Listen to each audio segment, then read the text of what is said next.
하나님, 코로나 바이러스로 우리의 일상이 많이 무너져 있지만 그럼에도 불구하고 우리가 하나님 앞에 예배하는 것을 잊지 아니하고 하나님께 예배하려고 합니다. 하나님, 우리의 예배를 받아 주시옵소서.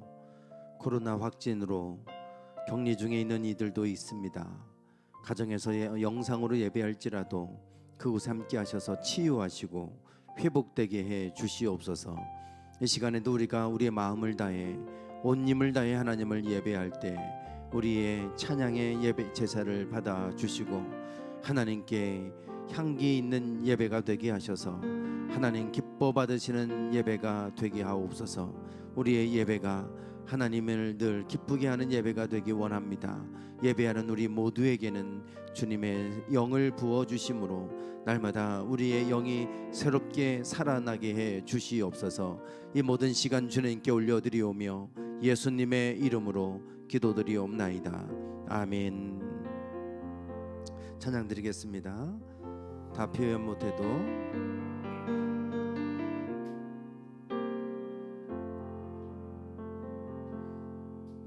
다 표현 못해도 나 표현하리라. 다 고백 못해도 나 고백하리라. 다 알 수 없어도 나 알아가리라.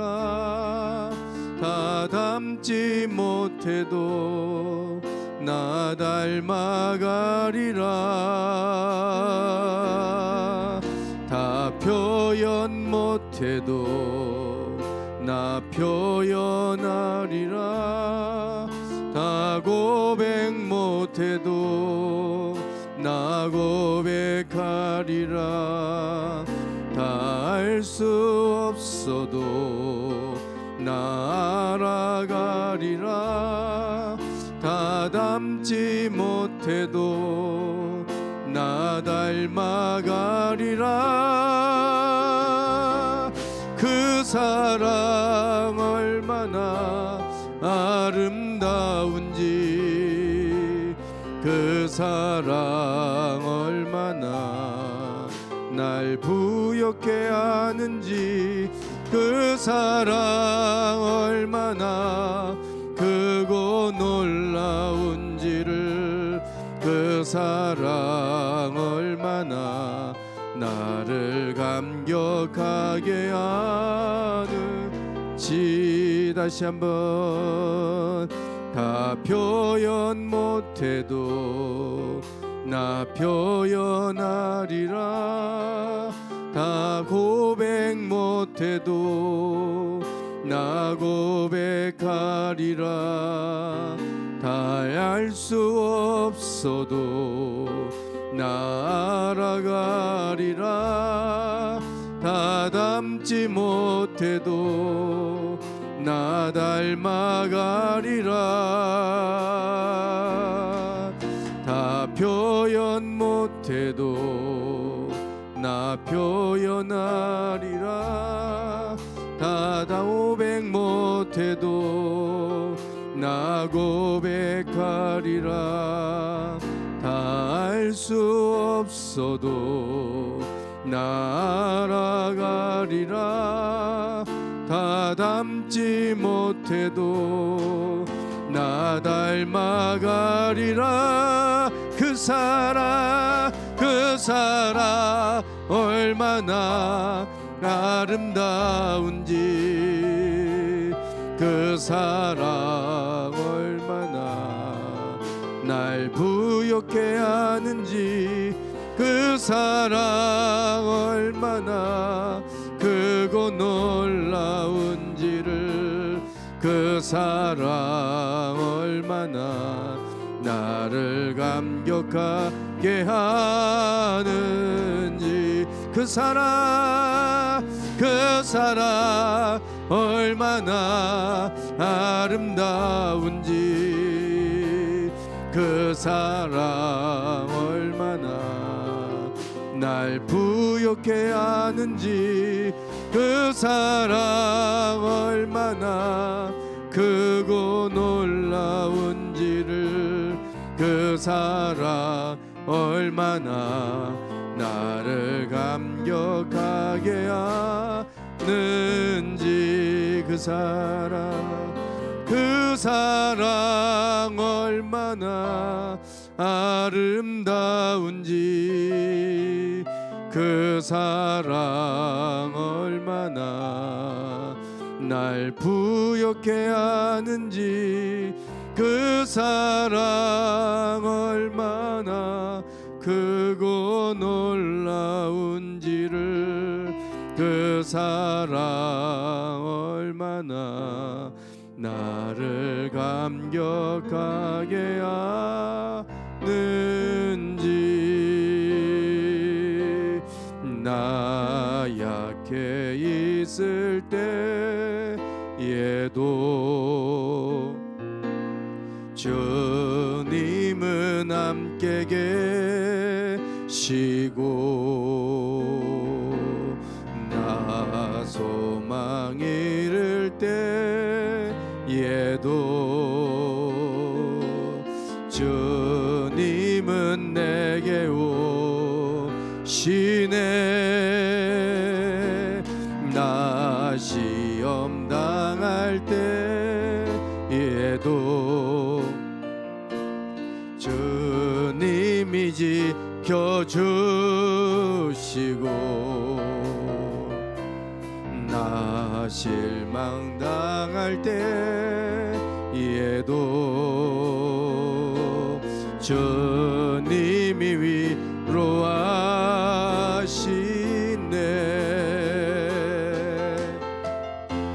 주님만이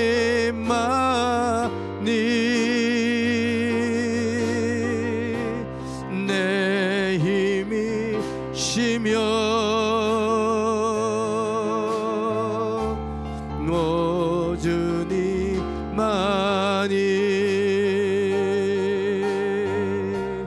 날 도우시네. 오 나의 주님, 내 아버지여,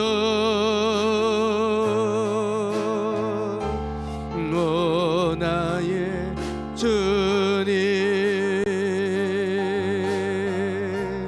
내 사랑이여. 주님만이 내 힘이십니다. 주님만이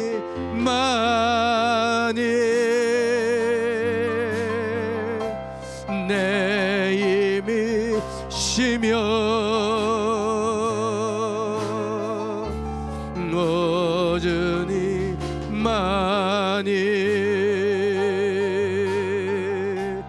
날 도우시네.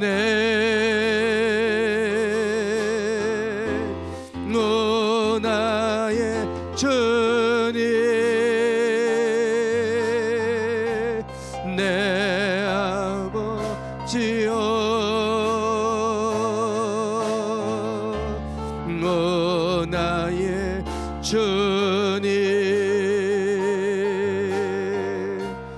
내 사랑이여.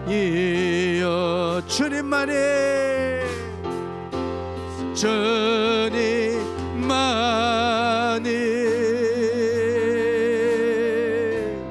내 힘이시며, 오 주님만이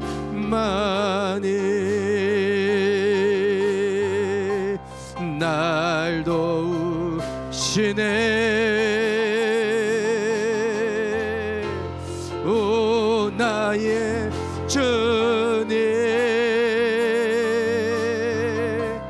내 아버지여, 오 나의 주님, 내 사랑이여. 주님만이 내 힘이십니다. 주님만이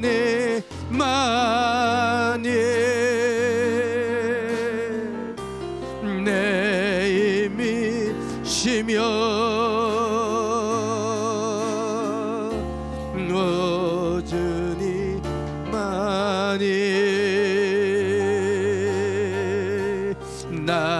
날 도우시네. 오 나의 주님,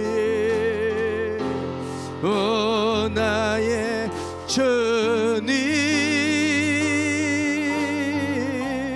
내 아버지여,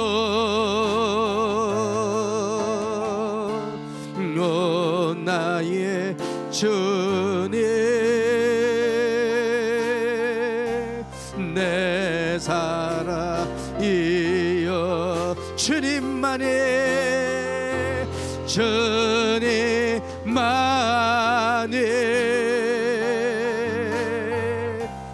내 힘이시며, 오 주님만이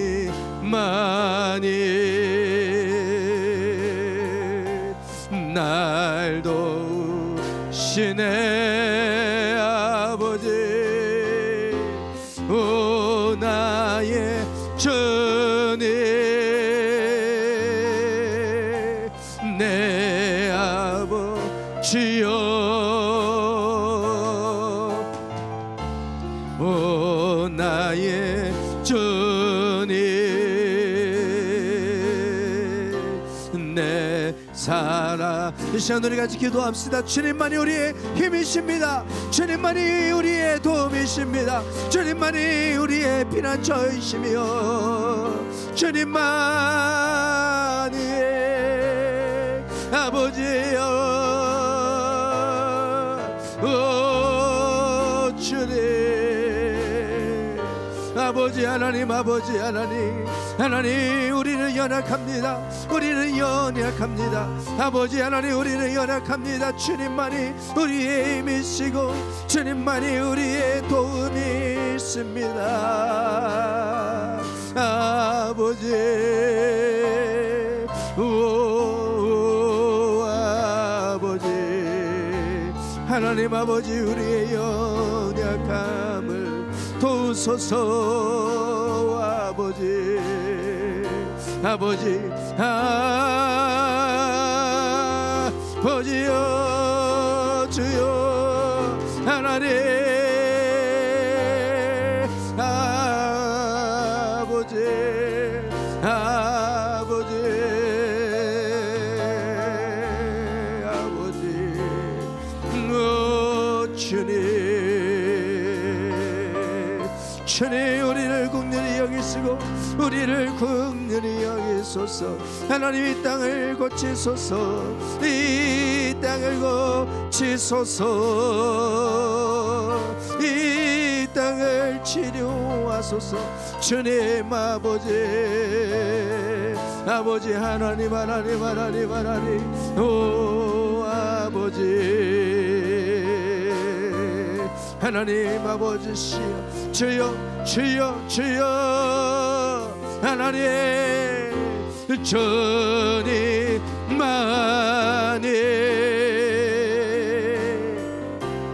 내 힘이시며, 오 주님만이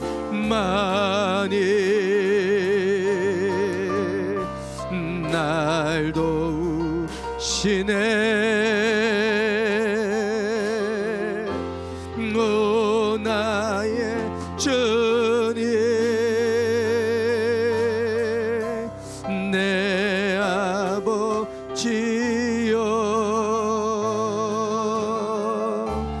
오 나의 주님, 내 사랑이여.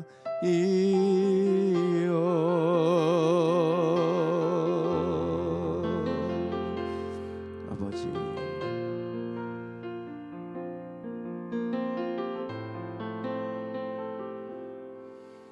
주님만이 우리의 힘이시며 주님만이 우리의 도움이십니다.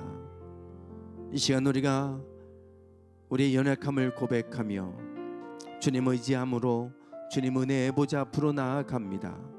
저희들 한 사람 한 사람 품어주셔서 날마다 독수리의 날개치며 올라간 같은 새 힘을 우리에게 허락해 주시옵소서. 세상은 날로 날로 쇠약해질지라도 우리는 날마다 주 안에서 더욱더 강건해져 가기를 원합니다.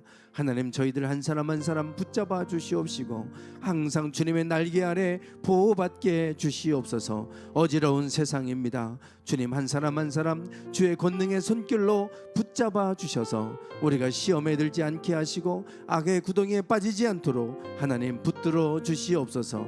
오늘도 말씀을 통하여 듣고 깨닫고 결단하는 시간 되게 하옵소서. 예수님의 이름으로 기도드리옵나이다. 아멘.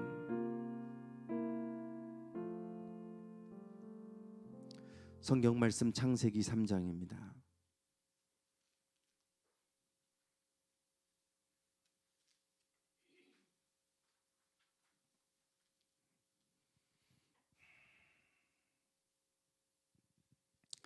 창세기 3장 1절부터 12절까지입니다. 1절부터 12절까지 제가 봉독하겠습니다. 그런데 뱀은 여호와 하나님이 지으신 들짐승 중에 가장 간교하니라. 뱀이 여자에게 물어 이르되 하나님이 참으로 너희에게 동산 모든 나무의 열매를 먹지 말라 하시더냐. 여자가 뱀에게 말하되 동산 나무의 열매를 우리가 먹을 수 있으나 동산 중앙에 있는 나무의 열매는 하나님의 말씀에 너희는 먹지도 말고 만지지도 말라 너희가 죽을까 하노라 하셨느니라. 뱀이 여자에게 이르되 너희가 결코 죽지 아니하리라. 너희가 그것을 먹는 날에는 너희 눈이 밝아져 하나님과 같이 되어 선악을 알 줄 하나님이 아심이니라. 여자가 그 나무를 본즉 먹음직도 하고 보암직도 하고 지혜롭게 할 만큼 탐스럽기도 한 나무인지라. 여자가 그 열매를 따먹고 자기와 함께 있는 남편에게도 주매 그도 먹은지라. 이에 그들의 눈이 밝아져 자기들이 벗은 줄을 알고 무화과 나무 잎을 엮어 치마로 삼았더라. 그들이 그날 바람이 불 때 동산에 거니시는 여호와 하나님의 소리를 듣고 아담과 그의 아내가 여호와 하나님의 낯을 피하여 동산 나무 사이에 숨은지라. 여호와 하나님이 아담을 부르시며 그에게 이르시되 내가 어디 있느냐. 이르되 내가 동산에서 하나님의 소리를 듣고 내가 벗었으므로 두려워하여 숨었나이다. 이르시되 누가 너의 벗었음을 내게 알렸느냐. 내가 내게 먹지 말라 명한 그 나무 열매를 내가 먹었느냐. 아담이 이르되 하나님이 주셔서 나와 함께 있게 하신 여자 그가 그 나무 열매를 내게 주므로 내가 먹었나이다. 아멘.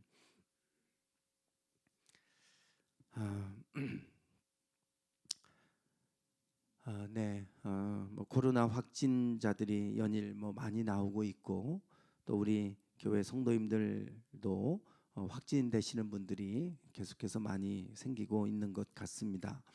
우리가 조심한다고 지금 안 걸리는 것도 아니고 열심히 나름대로 또 조심하시는 분들도 또 어쩔 수 없이 또 걸리는 분들도 이렇게 이제 있는 것을 보면서 우리가 조심한다고 안 걸리는 것도 아니고 안 조심한다고 또 걸리는 것도 아니고 이게 우리의 밖의 일이기 때문에 지금은 이제는 어쩔 수 없는 상황인 것 같아요. 너무 많이 나오고 그래서 혹여나 확진이 되시면 일주일 자가격리하고 그리고 다시 일상으로 돌아가면 되니까 그렇게 심각하게 생각하지 않으셨으면 좋겠습니다.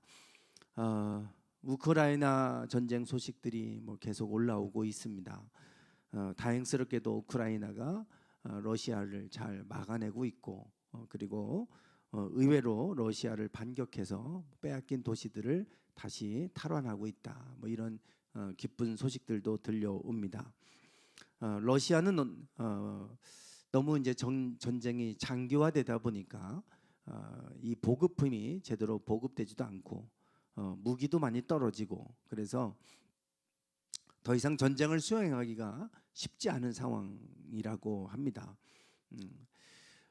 이렇게 이제 러시아가 수세에 많이 몰려 있다 보니까 이제 최대한 우크라이나를 손상을 많이 입히는 방법으로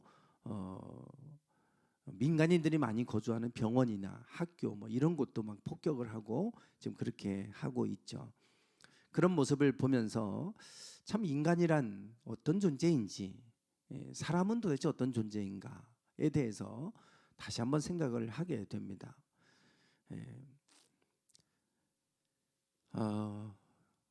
푸틴보다도 벌써 더 앞서서 소련, 구소련이죠. 구소련 소비에트 연방 국가를 이끌었던 지도자 스탈린, 참 소련을 그래도 강한 나라로 만들기도 하는 그러한 일도 하긴 했지만, 그렇게 하기까지는 참 많은 사람들을 그 나라를 공업 국가로 만들면서 많은 사람들에게서부터 재산을 탈취하기도 하고 참 많은 하지 못할 일들을 참 많이 한 그런 아주 악한 그러한 사람으로, 대통령으로, 이런 지도자로 그렇게 기억이 남아 있는데요. 그와 관련된 일화가 있어요. 어느 날 잠을 자고 있는데 개가 짖는 소리 때문에 깼다고 그러죠. 그래서 너무 화가 나서 부하를 불러서 자신이 개 짖는 소리 때문에 잠을 깼으니 가서 죽이고 와라, 이렇게 명령을 내리게 됩니다. 그래서 가서 이제 죽이고 왔다고 보고를 하게 되죠. 스탈린이 무엇을 죽였냐? 개를 죽이고 왔습니다. 그랬더니 개가 아니라 개 주인이다. 그래서 가서 또 개 주인을 죽이고 왔다는 이제 그러한 일화입니다. 참 사람 같지 않은 사람이죠. 자기 잠을 깨웠다고, 잠을 자야 되는데 잠을 못 자게 해서 그렇게 했다고 그 개와 개 주인을 죽이는 이러한 일들을 보게 돼요. 이게 하나님을 모르는 사람들의 모습입니다. 사회주의 국가는 인간을 하나의 도구로 보죠. 그렇기 때문에 지금 그렇게 자기 체제를 위해서는 사람을 죽이는 걸 아무렇지도 않게 생각하는, 이게 이제 사회주의의 모습인데, 푸틴도 지금 그런 모습으로 똑같이 하고 있는 그런 모습을 보게 됩니다. 사실 스탈린이나 푸틴이나 이런 사람들만의 문제는 아닙니다. 악의 평범성이라고 하는, 그건 요즘 우리 철학계에 아주 중요한 그러한 유대인 갑자기 이름이 생각이 안 나네요. 그 유대인이 나치 때 이제 유대인 그렇게 학살하는 모습을 보면서 그렇게 했던 사람들이 평상시에는 평범했던 사람들이었다라는 거 아니겠어요? 그 평범했던 사람들이 그런 상황이 오니까 그렇게 잔인하게 사람을 죽이는, 아무렇지도 않게 죽이는 이러한 모습을 보면서 악의 평범성에 대해서 이야기를 했어요. 그러니까 우리 사람들이 그럴 수 있다는 거예요. 그냥 일상생활할 때는 몰랐는데 그런 상황이 오니까 사람이 완전히 다른 사람처럼 변해가는 그러한 모습을 보면서 우리 안에는 그러한 모습들이 있다. 악인이라고 해서 무슨 머리에 뿔 나고 이런 게 아니라 그냥 일반적인 사람들이 그런 행동을 하더라, 이것이죠. 네.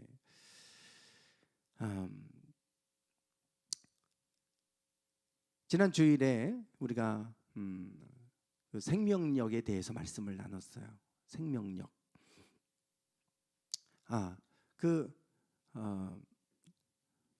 어젠가요? 제가 이렇게 그 벌거벗은 세계사를 보다 보니까 저는 이제 잔혹한 이야기들이 많이 나오는데, 인종 청소를 그 유고 연방에서 이제 지금 여러 나라들이 독립해가는 과정 속에서 보스니아 그 사람들을 완전히 인종 청소하게 하는데 아주 잔인하게 죽이는 이제 그러한 이야기가 지금 나왔어요.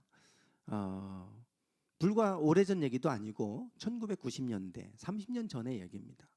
어떻게 최근에 이런 일들이 일어날 수 있을까 싶을 정도로 잔인한 일들이 있었더라고요. 그런 걸 보면 참 인간의 잔악성, 어디까지 인간은 잔악해질 수 있을까? 그게 무슨 히틀러 같은 한두 사람의 얘기가 아니라 너무 많은 일들이, 저런 일들이 자행되는 모습을 보면서 인간은 원래 저런 존재일까?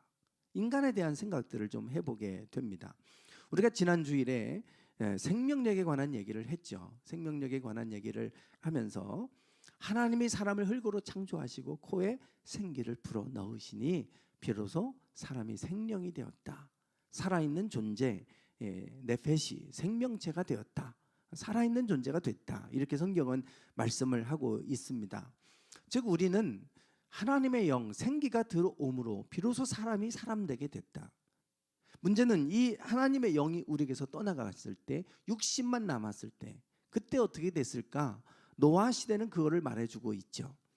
그때는 생각하고 계획하는 게 항상 악할 뿐임을 하나님 보시고 사람 지으셨음을 한탄하셨어요. 그리고 내가 물로 이 온 땅을 쓸어버리리라. 그래서 이제 노아의 홍수 심판이 오게 되지 않습니까?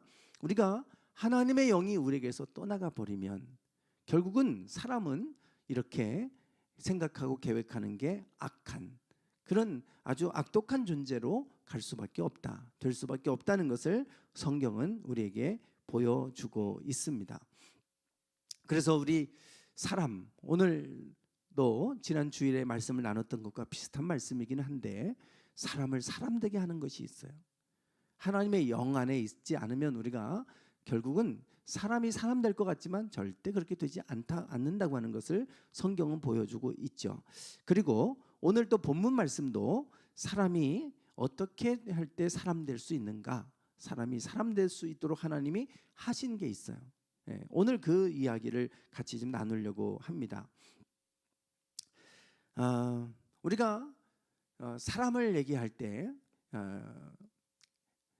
호모 사피엔스란 말을 쓰죠. 뭐 호모 네안데르탈인이 또 있었다고 그래요, 과학자들에 의하면. 그런데 이제 여러 종류의 인간들, 인류들이 있었지만 호모 사피엔스가 세상을 정복했다, 이렇게 얘기를 하는데 그게 이제 호모 네안데르탈인, 뭐 호모 사피엔스 뭐 이렇게 이제 구분도 하는데요.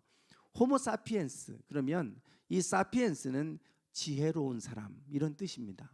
지혜로운 사람, 그러니까 지혜로운 존재란 뜻이겠죠.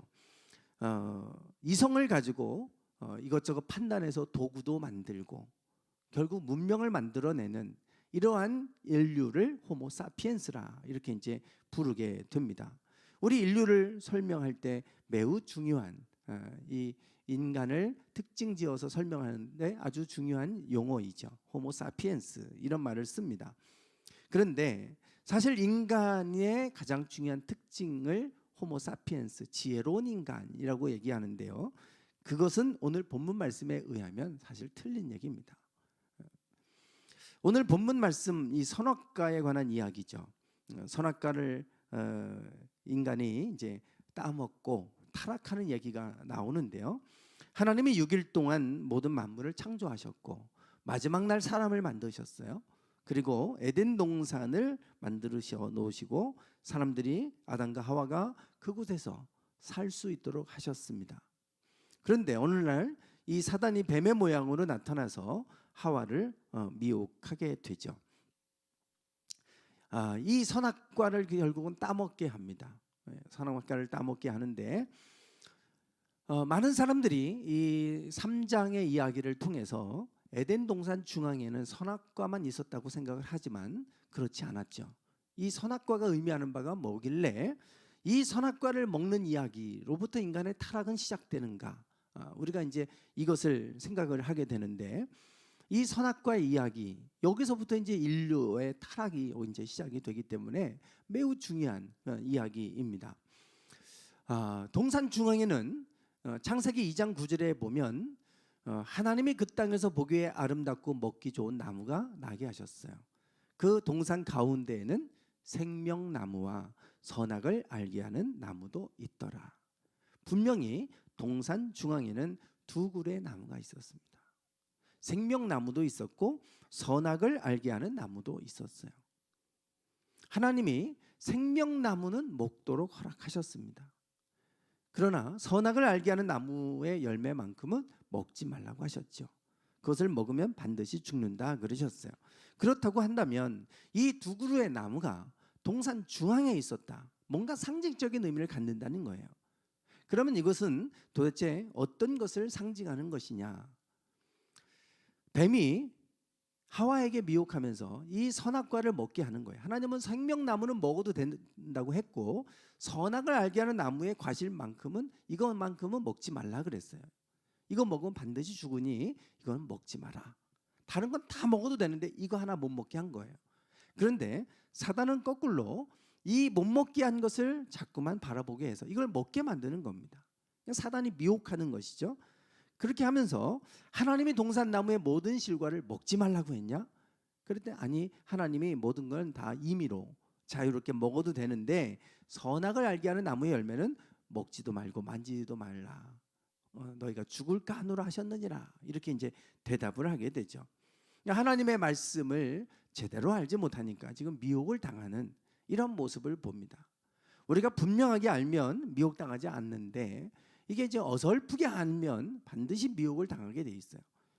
하나님은 먹으면 반드시 죽는다 그러셨어요. 그런데 하와는 이거 먹으면 죽을지도 몰라 이렇게 된 거예요. 그러다 보니까 결국은 이것을 따서 이제 먹게 되게 됩니다. 그때 뱀이 하와를 미혹할 때 한 말이 있어요. 3장 5절입니다. 3장 5절. 너희가 그것을 먹는 날에는 너희 눈이 밝아져 하나님과 같이 되어 선악을 알 줄 하나님이 아심이니라. 뭐라고 말씀하셨냐면 너 이거 먹으면 눈이 밝아져서 선악을 아는 일에 하나님처럼 될 수 있어. 이렇게 얘기하죠. 선과 악을 아는 것은 하나님께 속한 것입니다. 즉 하나님의 성품에 관련된 거예요. 인간에게 있는 게 아니라 이건 하나님께 속한 것이에요.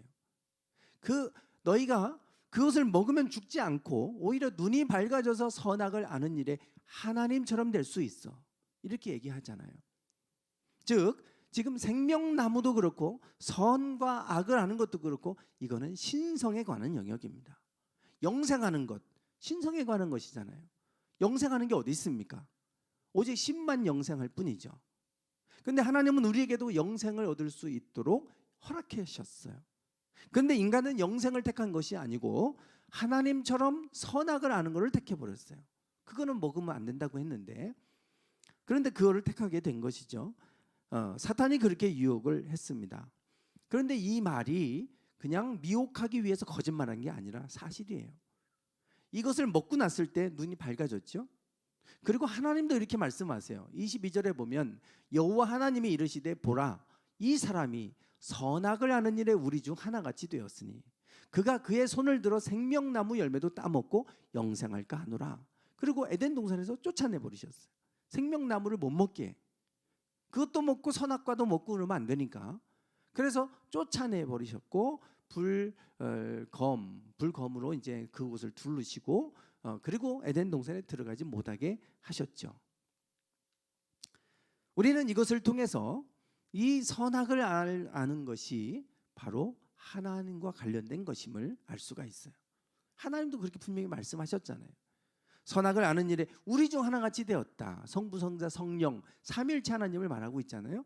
우리 중 하나같이 됐으니 저희들이 생명나무 열매도 먹고 영생할까 하노라. 그리고 에덴 동산에서 쫓아내 버리시는 이러한 모습을 볼 수가 있습니다. 결국은 선과 악을 아는 것, 우리가 도덕성이라고 말하는 것, 선과 악을 분별하는 이 능력들이 결국은 인간, 우리가 선악과를 따먹으면서 이성이 생겼고 그것을 통해서 우리가 선과 악도 구별하고 도덕성도 가지고 판단하고 이렇게 한다고 생각을 하고 그것이 호모사피엔스가 가지고 있는 특성이다라고 얘기를 하는데 성경은 이것이 인간의 특성이 아니라 하나님께 속한 것이고 그것이 바로 선악과를 먹으면서 인간에게 부여된 것이다. 이렇게 지금 말씀을 하고 있죠. 문제는 우리가 하나님처럼 선과 악을 아는 것은 다 할 수 있는데 선을 행할 수 있는 능력이 없다는 게 문제예요. 선과 악을 분별해요. 다 알아요. 그러니까 판단하고, 그러니까 비난하고, 그러니까 책망하고, 비판하고 막 이러잖아요. 근데 막상 그 자리에 가면 자기도 못합니다. 그런데 우리는 비난은 다 잘해요. 왜냐하면 아니까, 판단할 줄 아니까. 그래 우리는 선과 악을 아는데 문제는 선과 악을 아는 것으로 끝나는 게 아니라 선을 행할 수 있는 능력이 없다는 데 문제가 있어요. 그러니까 악을 알면서 자꾸 악을 행하는 것, 이제 그게 우리의 한계이죠. 그래서 인간이 선과 악을 알면 알수록 자꾸 선을 행하는 게 아니라 악을 행하니까 그 죄의 삭은 사망이니까 하나님이 먹지 마라 너희는 선을 행할 수 있는 능력이 없음을 아시기 때문에 먹지 않도록 하셨어요. 그런데 결국 그걸 먹었고 인간은 죄를 범하게 되죠. 여기서부터 인간의 타락이 시작됩니다. 선과 악을 몰라서 타락하는 게 아니라 우리는 선을 행할 수 있는 능력이 없기 때문에, 그래서 이 세상은 죄악으로 가득 차게 되고 결국은 노아의 홍수 심판에 이르게 되는 이러한 모습을 우리가 보게 됩니다. 예전에 그것을 먹고 나서 그들에게 이제 나타난 현상이 있었죠. 선악과를 먹으면 죽는다고 했는데 먹고 나서 인간에게 두 가지 모습이 나타났어요. 두 가지의 모습. 하나는 그들의 눈이 밝아져서 벗은 줄을 알고 자기를 가리기 시작합니다. 부끄러움을 느끼기 시작하죠. 선악과를 먹고 나서부터 인간이 안에 들어왔던 감정이 있어요. 그게 바로 부끄러움이에요. 부끄러움. 분명히 선악과를 볼 때마다 보암직하고 먹음직하고 지혜롭게 할 만큼 탐스러워 보였는데 그걸 먹으면 지혜로워질 것 같고 또 그거 먹으면 내가 뭔가 전혀 막 새로운 세계의 어떤 감정, 엑스타시 같은 걸 느끼고 이럴 것 같았는데 부끄러운 마음이 확 밀려오잖아요. 또 하나는 하나님의 음성을 듣고 두려워서 숨었어요. 두려운 마음이 들었어요. 두 가지 감정이 우리 사람에게 생기기 시작했어요. 수치심과 두려움. 이 두 가지예요. 이 두 가지가 의미하는 바가 있죠. 제가 어느 날 책을 읽는데 숨겨진 인격이라고 하는 책을 발견을 하고 이 내용이 궁금해서 이제 사서 읽었습니다.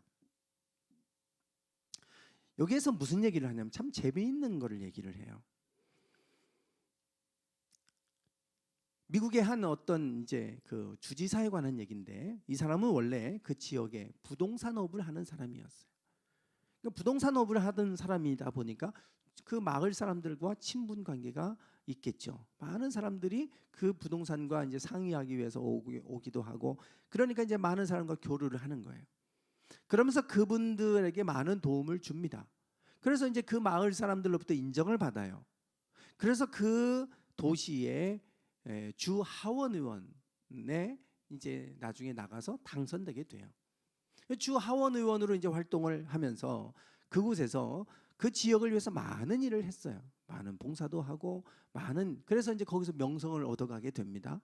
그리고 나서 나중에는 주지사까지 되는 거예요. 뭐 미국의 주지사 그러면 거의 뭐 우리나라 대통령급만큼 막강한 힘이 있잖아요.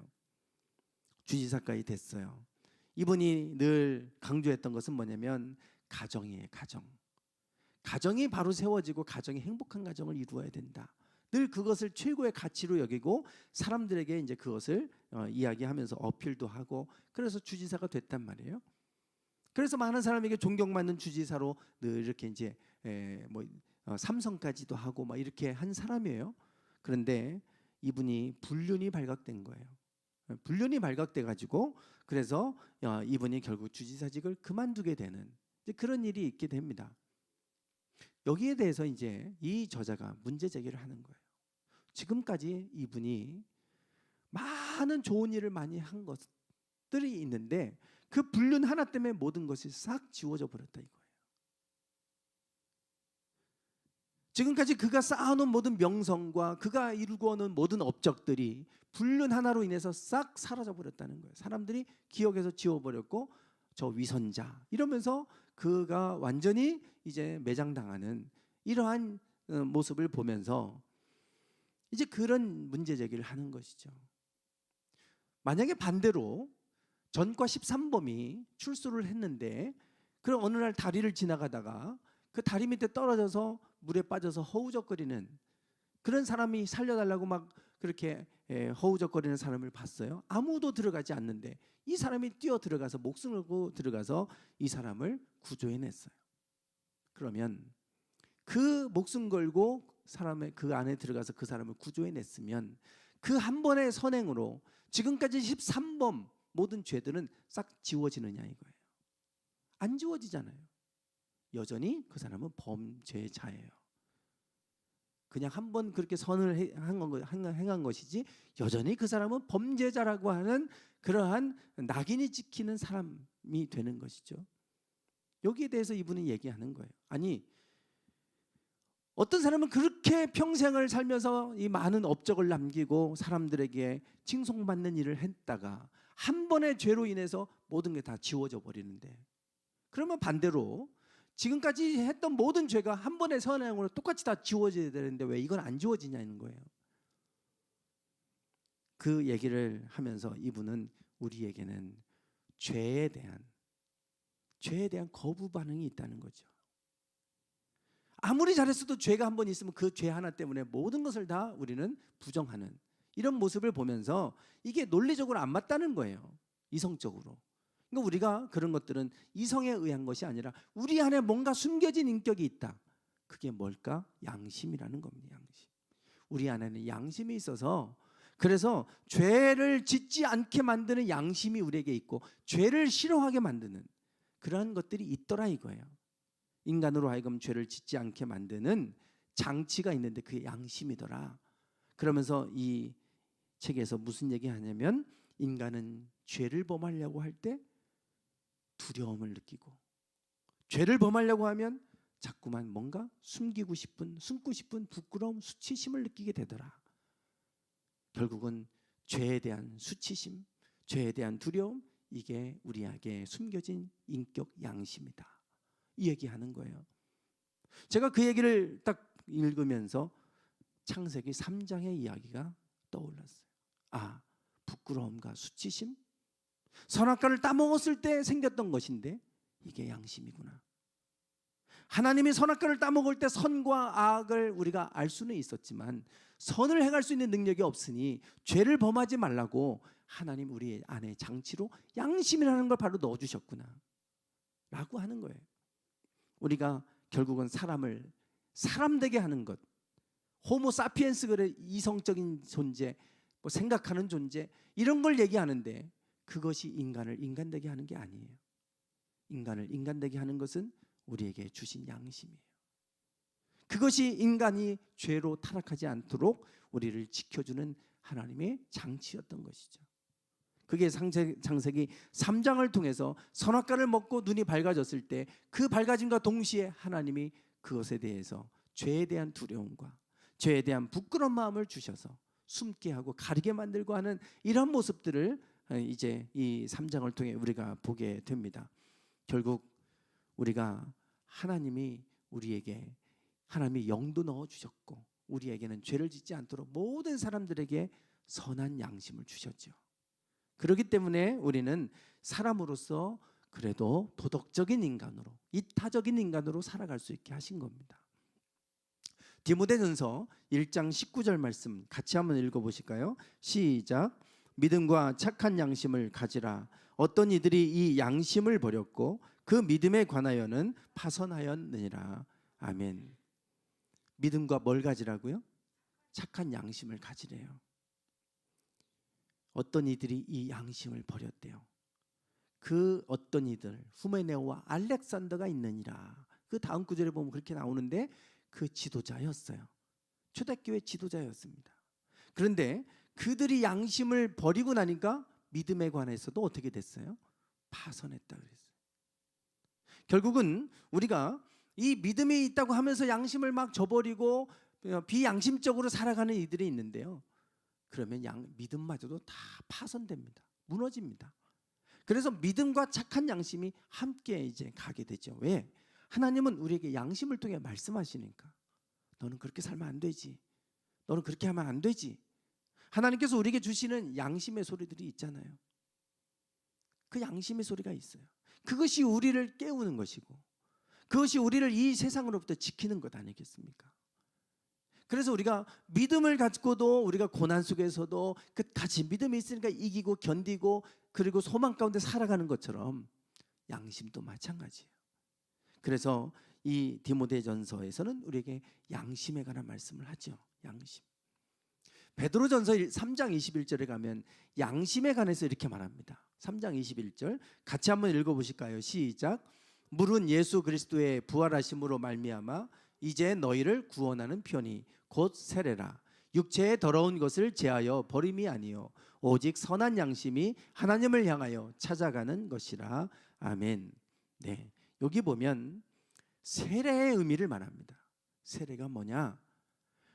물로 세례를 주잖아요.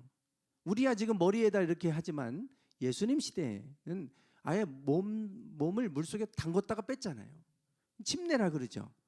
그래서 침례교에서는 침례라고 자꾸 바꿔야 된다고 그러고, 지금도 침례교는 침례합니다. 그 교회 안에도 이렇게 목욕탕처럼 이렇게 안에 들어가서 이렇게 세례식 할 수 있도록 다 만들어 놓고 막 그러더라고요. 사람을 몸을 아예 그냥 잠궜다가 빼버리잖아요.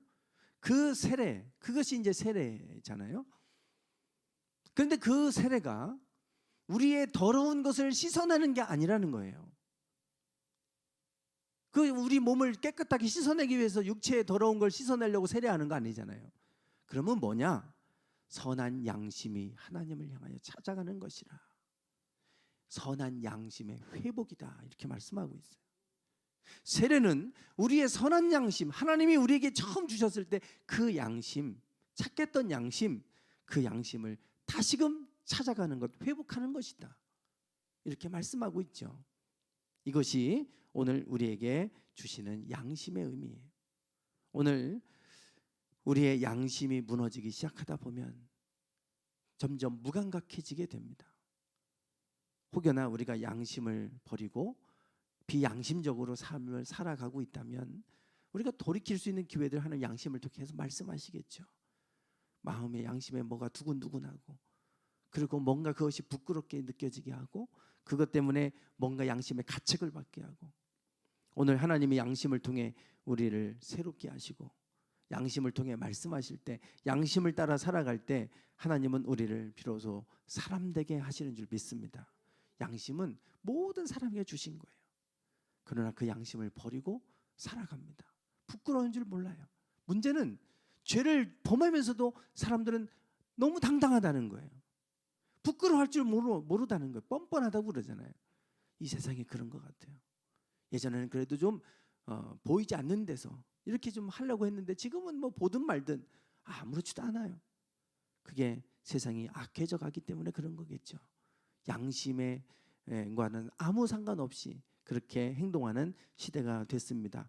오늘 우리가 양심을 따라 살기 원합니다.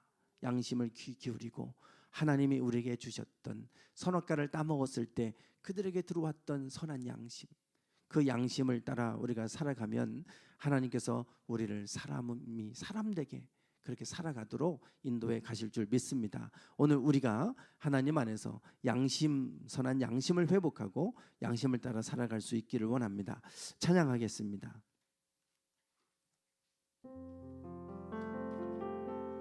보혈을 지나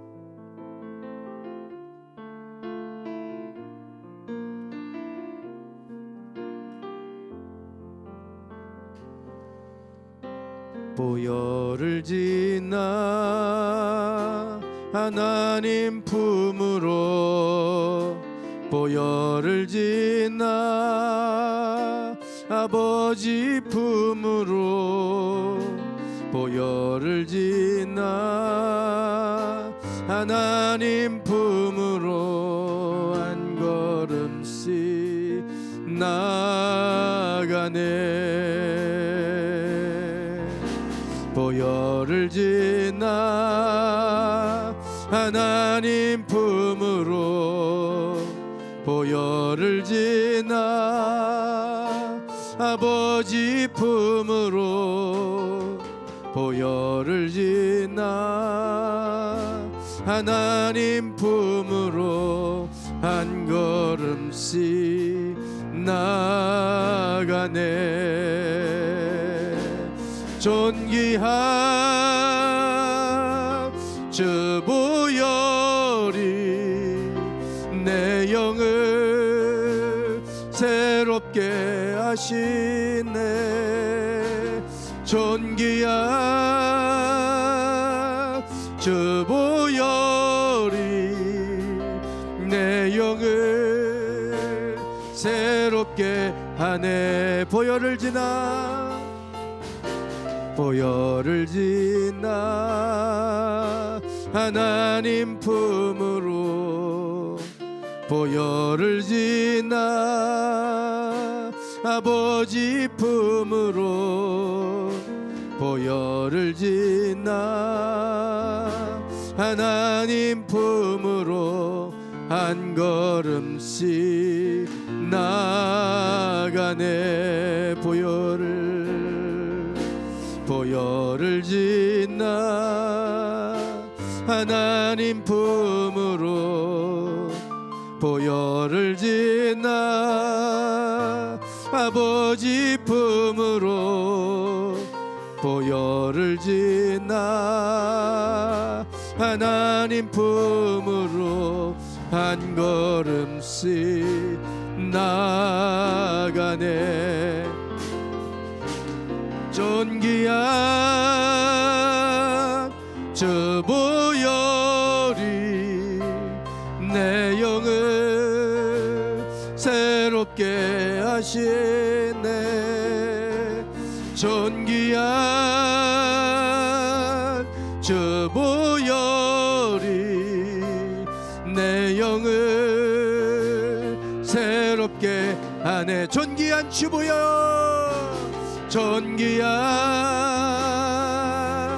주 보혈이 내 영을 새롭게 하시네. 존귀한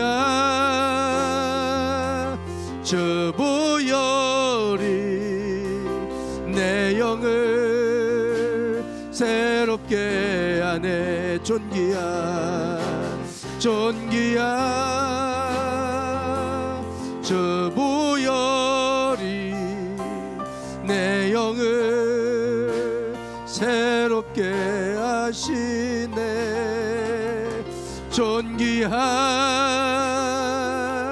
저 보혈이 내 영을 새롭게. 오늘 말씀을 붙들고 같이 기도하겠습니다. 하나님, 우리의 선한 양심이 회복되게 해주시옵소서.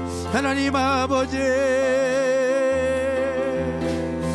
하나님, 양심이 무너져가는 세상 속에서 우리가 살아갑니다. 하나님, 우리의 양심이 무너지지 않도록 우리의 양심을 지켜주시옵소서.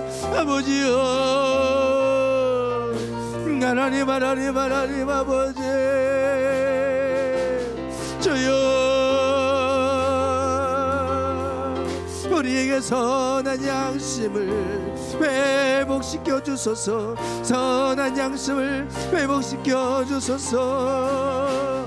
아버지여, 우리가 우리의 양심을 통하여 하시는 말씀의 귀를 기울이게 하시고 그 양심의 소리를 따라 우리가 순복하며 살아가게 하여 주시기를 원합니다. 아버지여,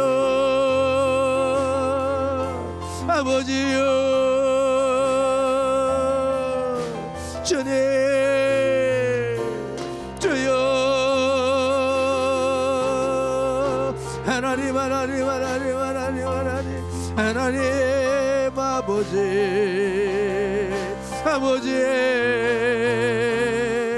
날마다 우리를 새롭게 하소서. 날마다 우리의 영이 새로워지기 원합니다. 날마다 우리의 영이 새로워지기 원합니다. 우리의 육신도 새로워지게 하소서. 우리의 육과 온과 영 모두가 다 하나님 앞에 주의 보혈의 십자가 앞으로 나갈 때마다 우리를 새롭게 하여 주소서. 정직한 영을 새롭게 하소서. 아버지 하나님, 주여, 우리 안에 거짓된 것들이 없게 하시고 날마다 선한 마음, 선한 양심을 가지고 살아갈 수 있도록 하나님 우리를 지켜주시옵소서. 아버지,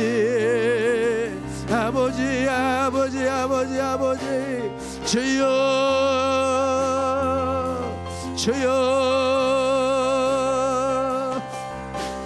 하나님 아버지, 우리 성도들 한 사람 한 사람 기억하시고 하나님, 주의 코로나에 확진되어서 격리 중에 있는 이들이 있습니다.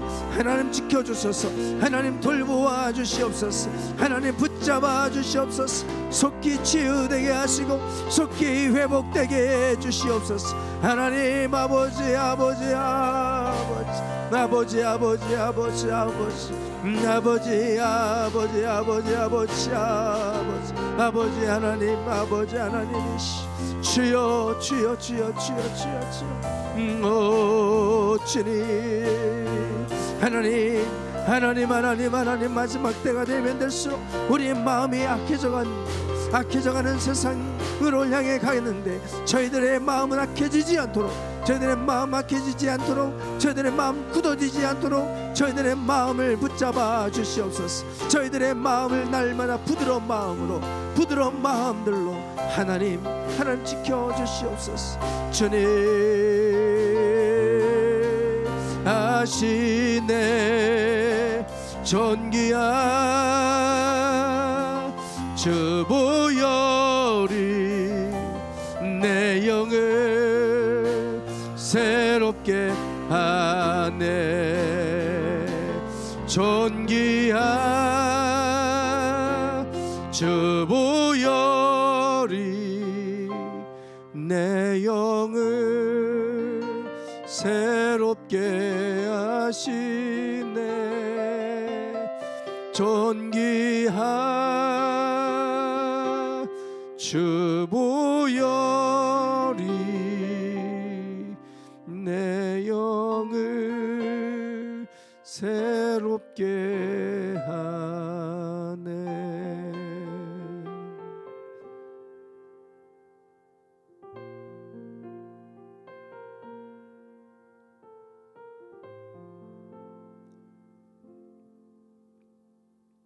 하나님, 갈수록 악해져가는 세상입니다. 사람들의 생각하고 계획하는 것들이 항상 악할 뿐임을 보셨다고 말씀하고 계신데 이 시대가 그런 세상으로 가고 있는 것 같아서 너무나 마음이 아프고 괴롭습니다. 하나님, 혹여나 우리의 마음도 그렇게 되어 가고 있지는 않습니까? 우리는 구별된 삶을 살기 원합니다. 하나님, 우리에게 선한 양심을 주셨으니 이 양심을 우리가 잃어버리지 않게 하시고 우리의 양심들, 하나님 주신 양심 우리가 회복하게 하셔서 선한 양심을 쫓아 살아갈 수 있도록 인도해 주시옵소서. 때로는 세상적인 것들이 사단이 우리의 생각과 우리의 마음을 속이고 우리에게 들어와 우리를 잘못된 길로 인도하기도 합니다. 하나님, 그때마다 저희들의 생각을 지켜주시고 저희들의 마음과 영혼을 지켜주셔서 하나님 떠나지 않게 하시고 하나님 말씀 안에 살아갈 수 있는 저희들 모두가 되게 하옵소서. 특별히 기도합니다. 하나님, 확진되어서 그래서 격리 중에 있는 이들이 있습니다. 하나님, 붙잡아 주시옵시고 속히 회복되게 하옵소서. 어떠한 후유증도 남지 않도록 돌보아 주시옵소서. 하나님, 속히 전쟁이 끝나게 하여 주시옵시고 이 땅에 평화가 다시금 되찾아올 수 있도록 하나님 인도해 주시옵소서.